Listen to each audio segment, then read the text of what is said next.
Weihnachten, dat ist Chlor, ist gefährlich fest im Jahr. Alle Lüt, die wat köpen willen, die verstreut rundum Bazillen. Und kümmst du und dat Gewölde ruht, dann sind die großen Teen kaputt.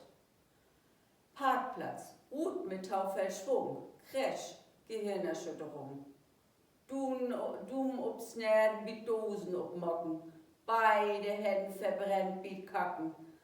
Nervenkrankheit durch den Stress und von Versäutes Karies.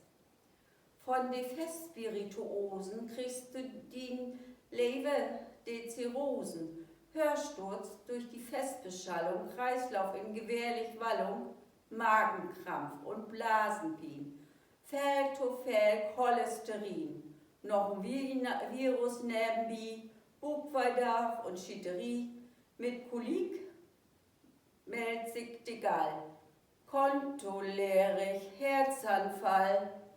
Tja, so geht der Tau das Fest rund. Frohe Weihnacht, blieb schön gesund.